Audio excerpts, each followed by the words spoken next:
Hello everyone, welcome to the second day of the conference. We are in the AI and cloud track, and the first talk of the day will be from Scott Graffius. He will talk about what successful AI development teams have in common. So Scott, if you are ready, I will leave the stage to you. Thank you very much. From improved medical diagnosis to self-driving cars, real-time translation of language and virtual assistants becoming genies, artificial intelligence has emerged clearly as a transformative force, advancing innovation and changing really how we live, work, and interact. And this talk is about the skills that fuel the delivery of successful AI solutions, and specifically the skills that successful AI development teams have in common. So as you may have already determined, this for content accessibility purposes, I'm using large size fonts and high contrast elements such as dark text on a light background. And I'm describing the on-screen content. There's just a few slides where perhaps I'll be describing the content word for word, but in most cases, I'll be either summarizing or elaborating on information that's on screen. So informed by my own work on AI teams as a technical project manager, and confirmed by leading organizations, including many that you probably recognize, such as Google, MIT, Microsoft, IBM, and many others, those behind the life-changing AI solutions are teams that have a fusion or a combination of hard skills and soft skills.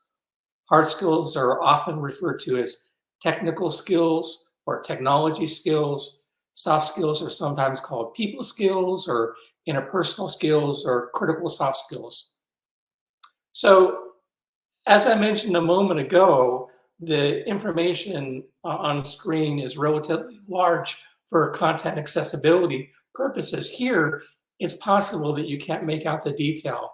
My point in showing this particular slide is to show you that AI teams, like teams on any other topic, perhaps cybersecurity or what have you, have really a combination of hard skills and soft skills. For AI teams, I took a look at over 152 different organizations. And by the way, I have all those sources in a bibliography that'll be available for you, along with some visuals that you can download. That link is at the end of the presentation if you're interested. Anyways, I took a look at 152 organizations as well as my own experience, and I listed the typical hard skills and typical soft skills involved in AI development teams. This is not intended to be an exhaustive list. There may be more, but rather these are the ones that are typical. And it's just to give you a sense that I really appreciate, and I wanted to communicate that appreciation that there's a large range of diverse skills that are required for a team to be successful. So out of those 111 skills, there is one that organizations identify as paramount, and that is common amongst the AI teams. Yes, technical skills are necessary. Yes, soft skills are necessary. But there's one particular skill in particular that's essential according to organizations. More on that in a moment. Well, that moment's now.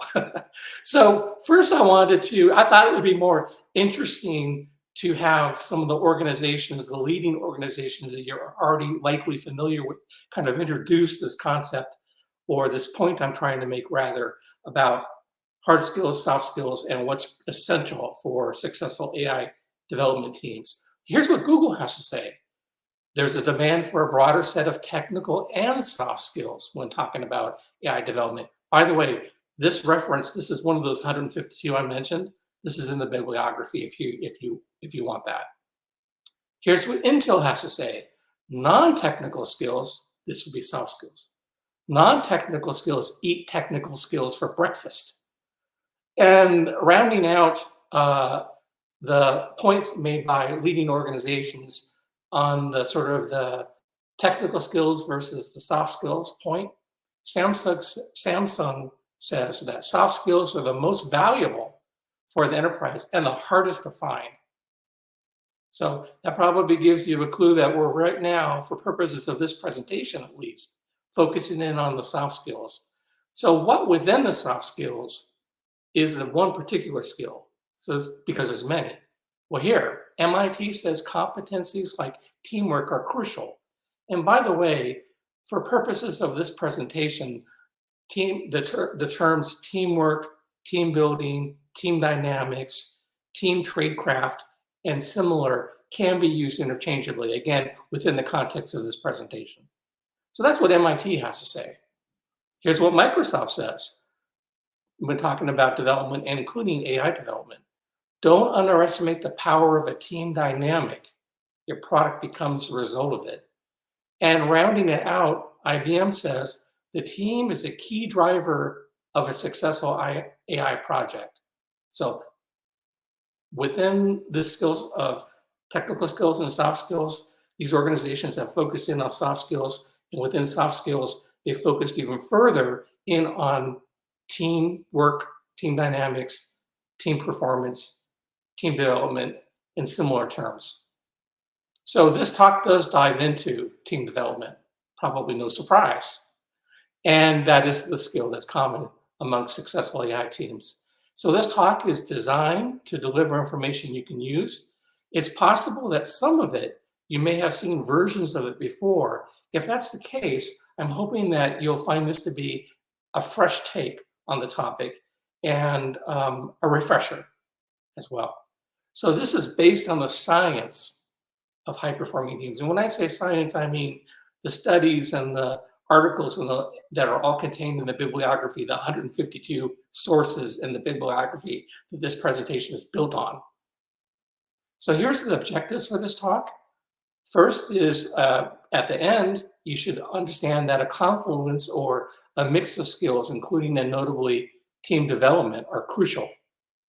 And within team development, there are 5 phases. So you'll be shown the different characteristics or the traits of each of the 5 phases, the description of them, as well as, and this is really the most important thing, usable strategies that you can use to navigate the phases to help improve the team's effectiveness, happiness, satisfaction, and success.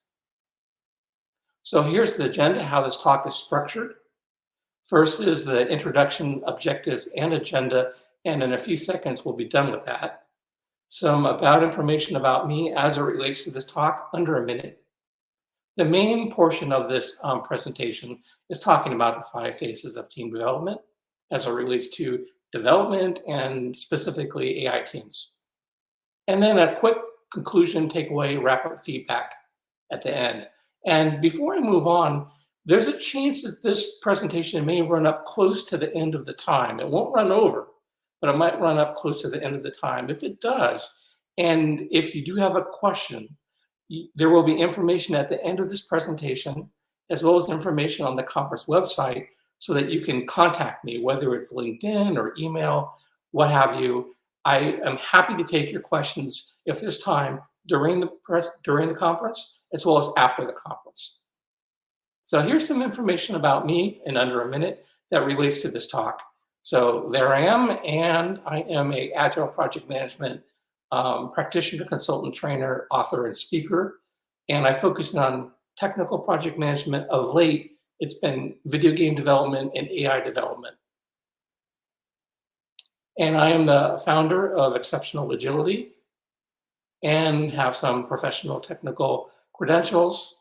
And my background spans different industries. Again, focusing on this presentation, it does include AI, as well as video game development, entertainment, streaming, video streaming, R&D, and more.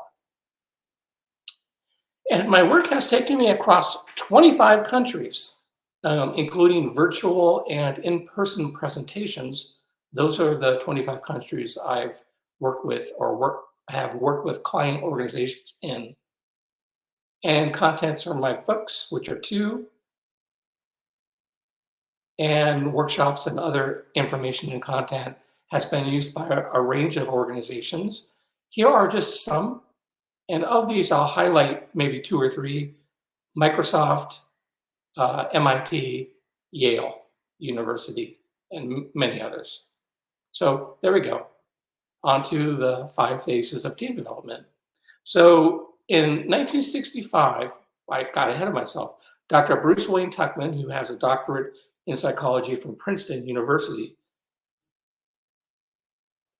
did extensive research on what he called at the time team dynamics. Again, the term has also been expanded to include words like, or phrases or terms like team performance, team development, team tradecraft. So those terms, again, in the context of this talk, can be used interchangeably.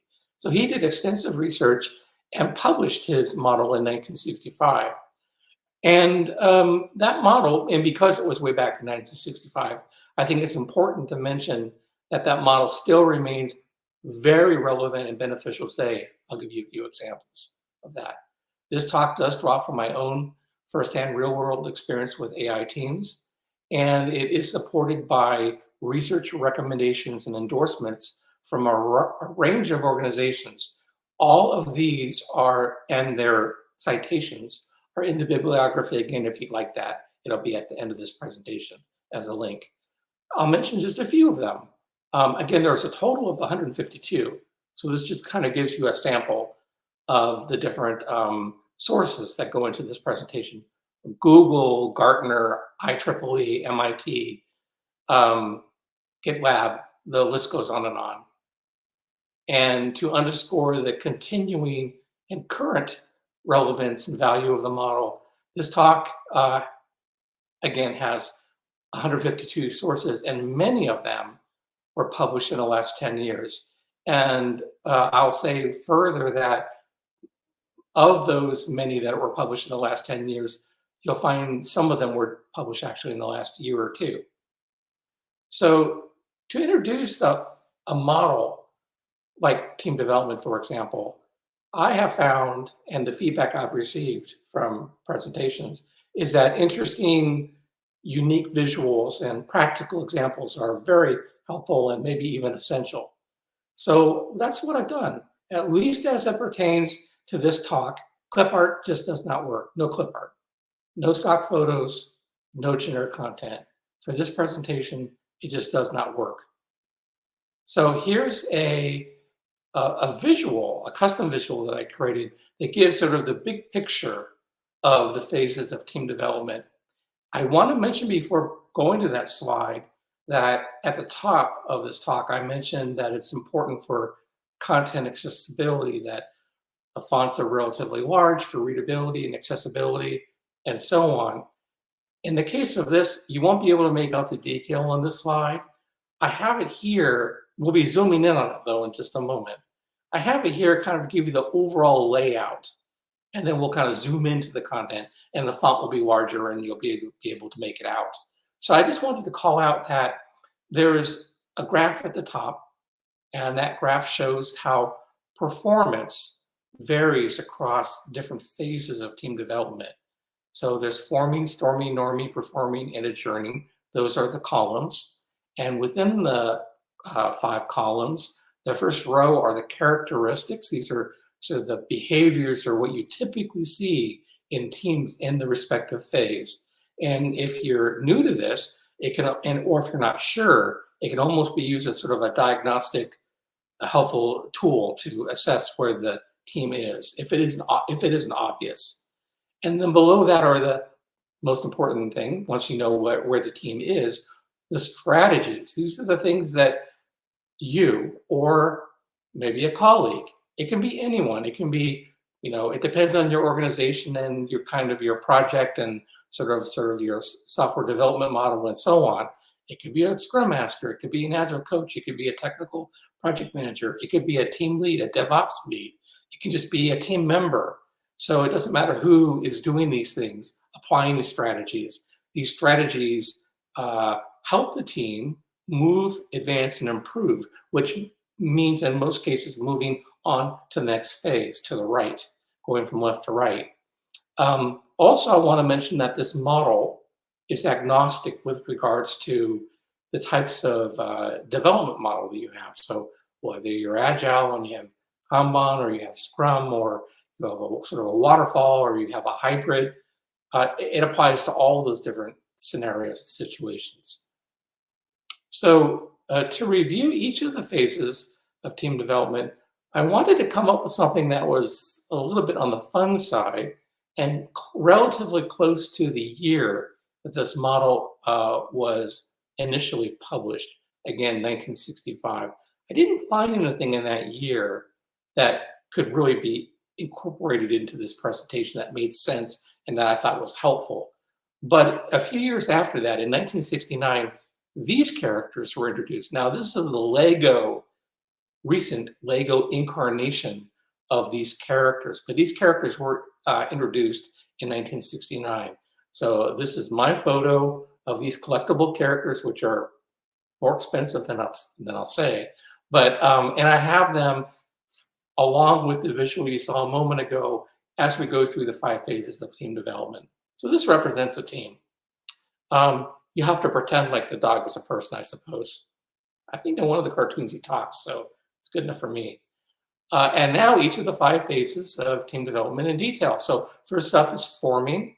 So this is whether the team has never worked together before, or it's a team that has worked together before, or a combination. It all applies. I will say that in general, teams that have worked together before or have a mix of people who have worked together before, generally speaking, can move through these phases a little quicker than maybe a team that has all new people who've never worked together before. Perhaps that's sort of on the side of common sense, but I didn't want to share that. So first up is forming. This is a visual showing a group of people coming together. And, you know, even if it's, I know everybody doesn't use Scrum, but just as an example, even if your Scrum team, and even if the team is the same team over many iterations or cycles, the work changes, right, at the end of every iteration. And so there is something new and different. So even if the team doesn't change, they are back in the forming phase. So this is when the work is being kicked off on a unique endeavor, whether it's a sprint, whether it's waterfall, whether it's a Kanban team coming together for the first time, or something like that. It applies to all the situations. So here's the characteristics. Here's what you typically see in most people during the forming phase. They're displaying eagerness. Things are new, socializing. People are being polite and sticking to safe topics. And you know what? Because it's at the beginning, even if the team has worked together before, and even if they have a good sense of what they're working on, it's new. And it's perfectly normal, according to my experience, other organizations, and their research, that people can be anxious and be questioning. It's very normal. So if that occurs, my reason for listening out there is it's perfectly normal. Everybody doesn't have anxiety and question things, but if people do, it's perfectly normal.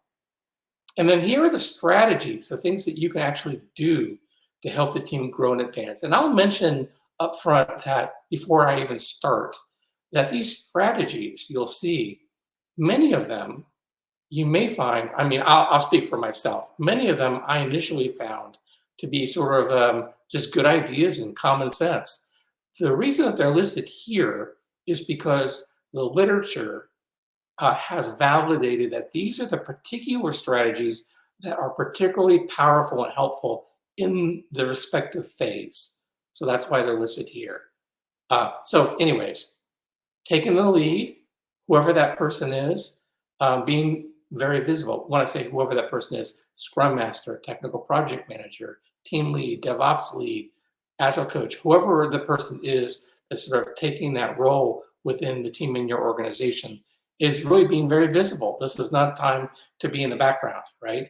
And you don't have to do icebreakers, but they can be very helpful, even in teams that have worked together before, especially if you have a mix of people who haven't worked together. It becomes especially beneficial, facilitating introductions, giving the big picture. Sometimes at the beginning, you have all of the you have all the features, or you have all the requirements, or you have all the, the bugs, or whatever it is that you'll be working to address and fulfill. up front. Sometimes you don't. Sometimes things iterate. Whatever it is that's known should be shared at the beginning, and also communicating very clear expectations. For example, if it's a Scrum team, it doesn't have to be. This applies to everyone. But if it is a Scrum team, and if it is true that you're going to meet every, virtually or in person, you're going to meet every workday from 10 to 10:15 a.m. local time to talk about what you did in the prior workday, what you're going to do in the new workday, and any issues or impediments. These are the kind of things that you want to be really clear about, up front, with regards to any expectations on the project. At sort of the higher level, let's just say, taking the other extreme, a waterfall project, a year-long traditional classic waterfall project. Well, if there is a deadline, like, I'll make it up. The deadline is this project needs to be complete by June 1st, 2025. If that's true, if that decision has been made already at the high level in the organization, you want to know about it now versus next week, next month, right? So whatever it is that's known about the project, sharing that up front.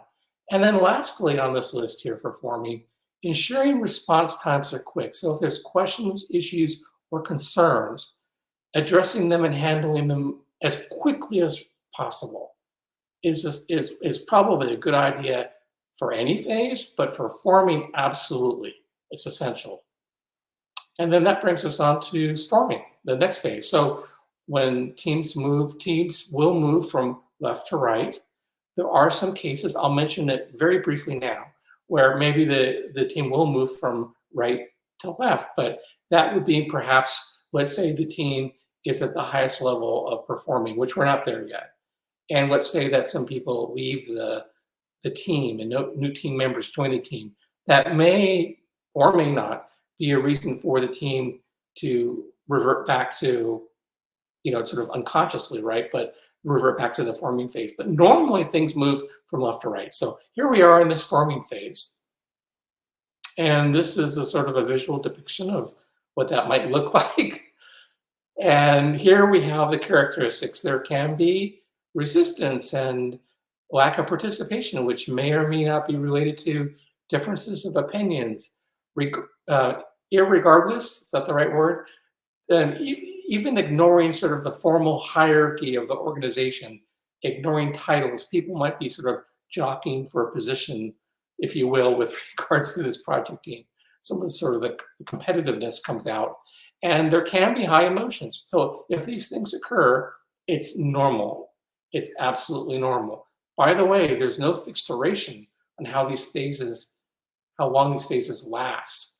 I will say that in general, my experience in the literature says that teams that have worked together before can go through the phases quicker than teams that have never worked together before.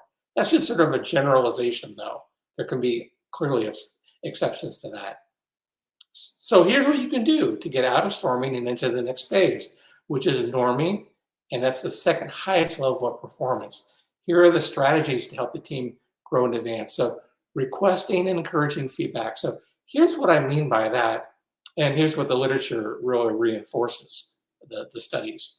That is to explicitly say something like, whoever this person is technical project manager, Scrum Master, Agile Coach, DevOps lead, whoever this person is, to say something like, I want to hear from you. If you have any questions or concerns at any time, please do reach out to me. And then maybe there's multiple ways, email, or if you want to hop on a Zoom call or in person or whatever the different mechanisms or ways of providing feedback, and encouraging it and repeatedly doing so. And so that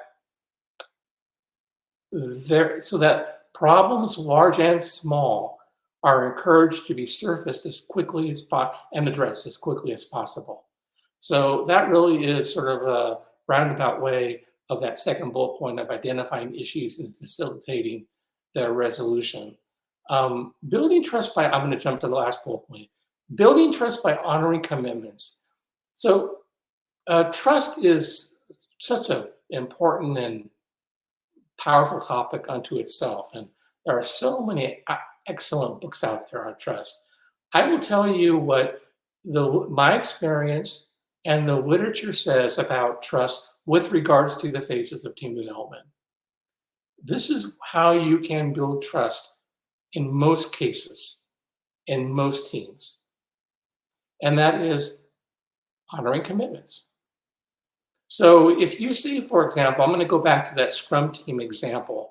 If you say, well, we're going to meet from 10 to 10:15 a.m. local time, and we're going to share what did you do in the prior workday, what are you going to do today, any issues or impediments, that kind of thing. And without explanation, 2 or 3 meetings get canceled in a row. That's not good. That's not to say meetings can't get canceled, right? I'm not saying that, or the literature is not saying that at all. But it's about being consistent. And if you say you're going to do something, doing it is a almost guaranteed way, because there's no guarantees. It's an almost guaranteed way to build trust in a team. And then that brings us to norming. It's the second highest level of performance with regards to the team dynamics. And there's a visual there showing how people are now connected, but they're connected in a certain way. So the team is developing cohesion, and that's related to the purpose and the goals being better understood now than at the beginning, during the forming phase, for example. And that can translate to higher confidence and improved commitment, and people are engaged and supportive. And again, anxiety is very, very normal during forming, and especially during storming. And if it does occur, it usually is lowered or eliminated, goes away otherwise, during the norming phase. And here's what you can do to get from this team that is in a second highest level of performance to the highest level of performance. And that is probably no surprise to you, is giving feedback and recognizing individual and team efforts. In other words, you don't have to wait for a retrospective, a post-project review, a whatever that's called in your organization to give feedback. You can give informal feedback or whatever feedback's appropriate in your organization anytime. And giving frequent feedback is very, very helpful in getting to the highest level of performance. If possible, if appropriate in your business, giving learning opportunities and upskilling. I'll give you an example. One organization that I worked with had a team that was comprised almost entirely of developers and testers. Yeah, there were a few other people, data scientists and others involved, but it was almost totally those two. And well, I'll just jump to the point. It's a long story now that I think about it. The point is, it can be beneficial to have somebody who is a developer know how to be able to step in a pinch, right? And help with a little bit of testing only if necessary. And that's not to say that the person is now doing, testing. This developer is now not doing development, they're doing testing, but rather if there's sort of a skill set that has a little bit of cross-functionality and is able to pitch in and help out when you come across a particular issue, rather than bringing in somebody new to the team and departing, which can in some cases mess with the flow and the performance of the team. That's something that that whole learning opportunity and upskilling and cross-functionality with regards to skills, some organizations do it, some don't. It applies in some cases. So I just mentioned it with that caveat. And here, that leader, that person, is very different from earlier on where they were sort of up front. Here, they're kind of taking a back seat with regards to just monitoring the energy of the team.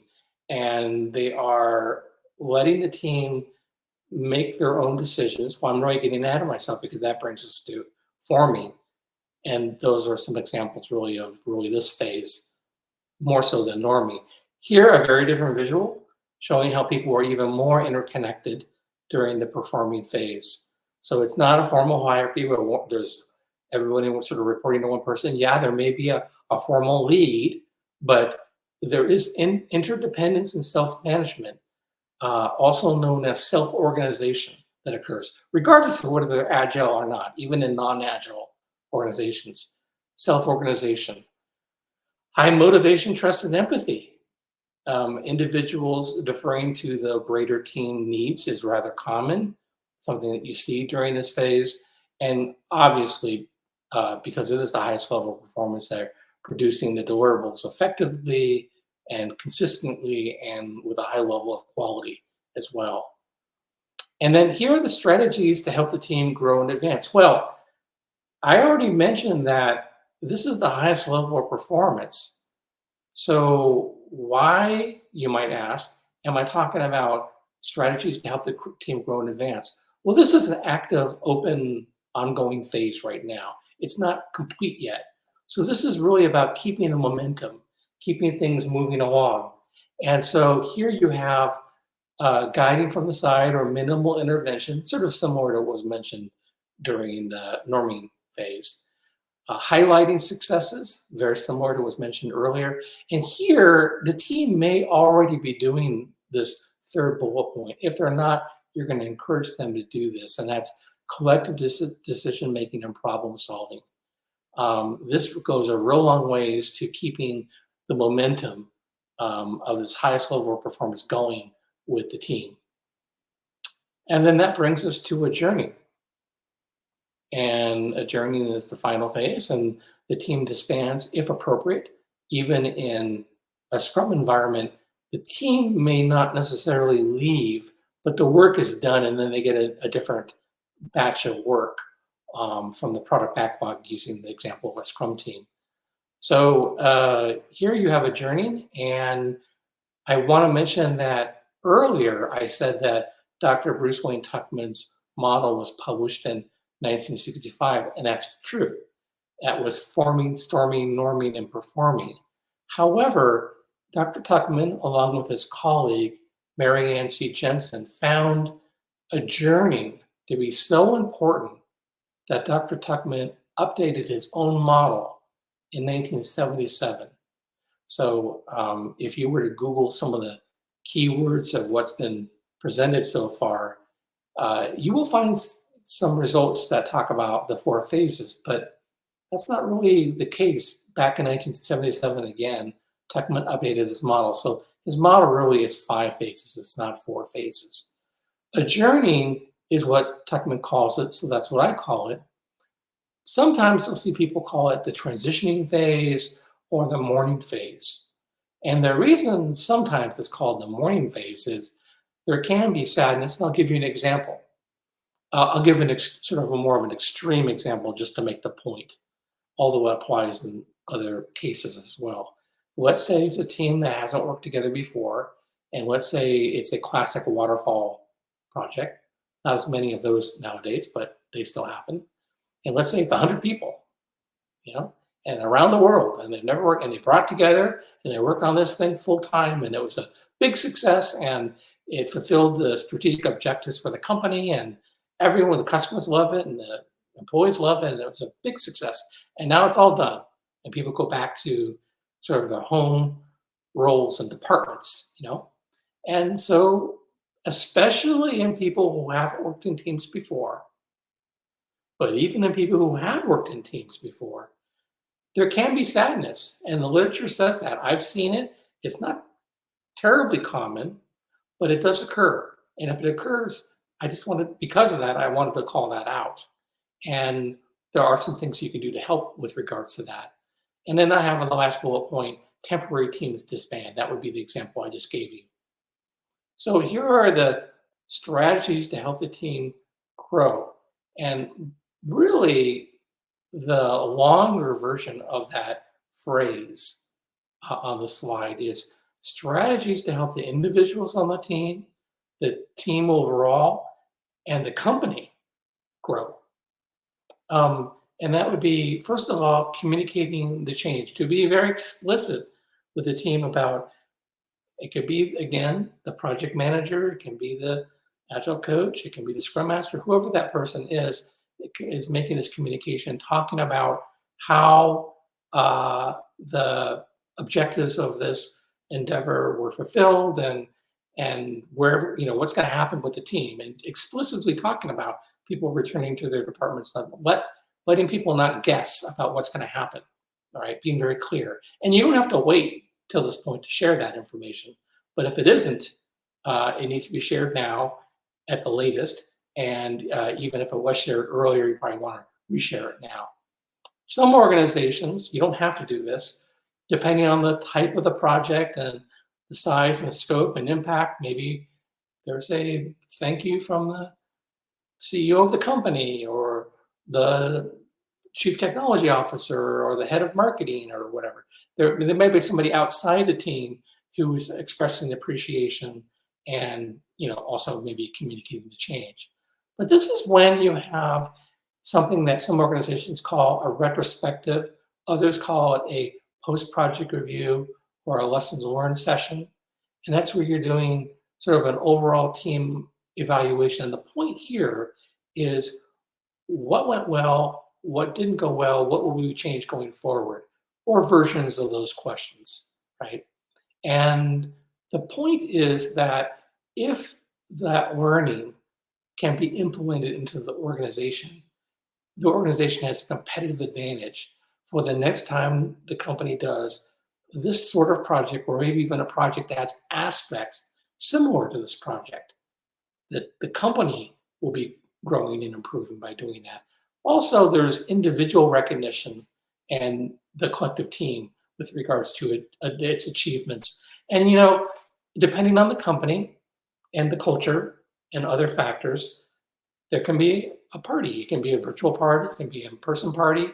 Maybe there's no party. Maybe it's a thank you email. It can be something. But to really celebrate the team's accomplishments is so important, according to the literature and also my experience. This is something that surprised me, but it has come up over and over again in the literature, and I did want to share it with you. There is the benefit of celebrating accomplishments. The individuals on the team certainly appreciate and value it. This is the thing that surprised me. People who weren't on the project at all can be uplifted by somebody in the organization expressing appreciation at the diligence and hard work and success that it took to pull off a project. And so everyone benefits by that, is what I'm really trying to say. So it's so valuable. Those are the key highlights for the 5 phases of team development. Again, the teams typically go from left to right. There are some cases where things will go in the other direction. I'll give you, coming back to that example I gave a few minutes ago, let's say the team is in the performing phase, but let's say there's a technical lead on the team. And let's say it's a team of 10 people. And that technical lead, there's some sort of emergency in the organization, and that technical lead has agreed to go to the London branch. So, and won't be able to work, in person or remotely on this team anymore. And so that person's gone. The team may have a deficiency, or that's not really the right word to use, but might have a gap from that person leaving sufficient that, whether it's conscious or not, they're back in the forming phase. There might be somebody new who has to join the team. Even if somebody new doesn't join the team, the whole dynamics may have changed and they're back in forming. I'll give you another example. And this is a real example that I experienced recently, about a month ago. There was a Scrum Master, and that Scrum Master was going to retire, but it was known and it was planned. And so the organization had another Scrum Master for about a month before that person's departure, kind of shadow that person and their different responsibilities and roles. And so when that person retired and left the project, which was still ongoing, it wasn't the same, but the team did not revert back to the forming phase. They continued in the performing phase. So wanted to explain that. So here we move to the wrap up, and we have conclusion, takeaway, and feedback. So there's a confluence or a mix of skills, including and notably team development, that are crucial to the delivery of successful AI solutions. And this session focused on the 5 phases of team development. It described the characteristics of each one. And then the most important thing really is, once you know where the team is, the usable strategies for helping the team navigate the different phases to improve the team's effectiveness, happiness, and success. And I say that because the literature says, don't know if you'll be surprised by this, but when a team is effective, generally speaking, there's a good, strong correlation with happiness. And effective and happy teams are, generally speaking, successful. Not always, just in general. But so these things are sort of interrelated. And this information is designed to provide you, your teams, and your organization with a competitive advantage if you implement it. And then my last slide here, and then I think we'll be out of time. I wanted to mention or reiterate that there is a digital download takeaway that's available for you, and that contains some of the visuals from this presentation. The 152 sources that I mentioned are listed, and if you're interested, you can access that by scanning the code on screen, or in lowercase bit.ly/DDE, Dev Days Europe is what that stands for, -1. And that's the digital download takeaway. It's a PDF. Depending on traffic and other factors, it may not load immediately. There's no authentication or no password required, because I'm tired of telling robots I'm not a robot, so I didn't do that here. And if you're watching a recording of this after the conference, it's possible that this information may not still be available. So if you are interested, I recommend you download it, because it may not live on my website indefinitely. And then lastly, retrospectives or post-project reviews aren't just for the 5 phases of team development. It's certainly helpful for talks. And the nicest thing that you could do is to give me feedback on this presentation. If you found it to be helpful, or informative, or a fresh take, or a refresher, or whatever it is that you think about it, I really look forward to hearing that.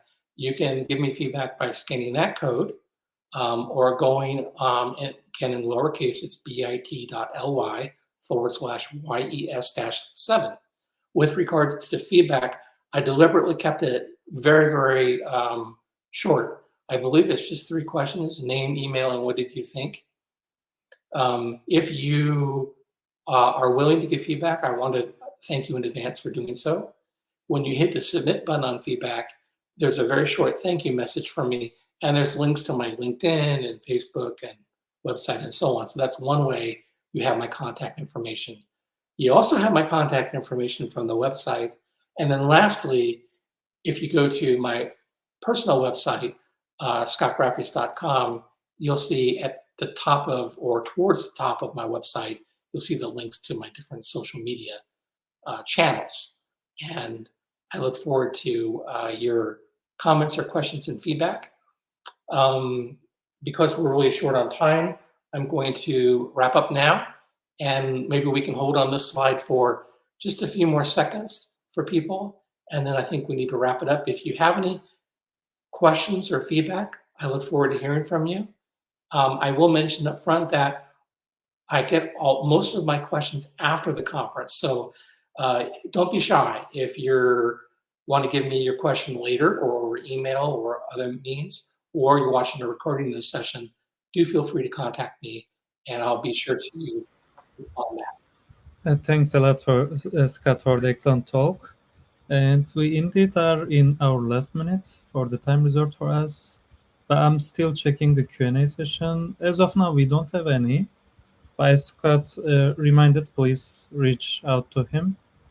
And I'm still keeping the slide on the screen. And if you have any last message, Scott, we just have remaining seconds.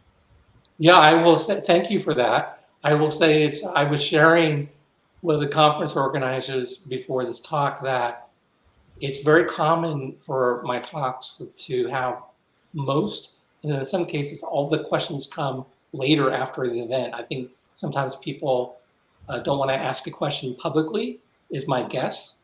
But anyways, I do look forward to your feedback, and I do look forward to getting your questions. I'll be sure to look at your feedback, incorporate any suggestions or comments you have, and also answer any questions you have. So thank you again. Thank you so much.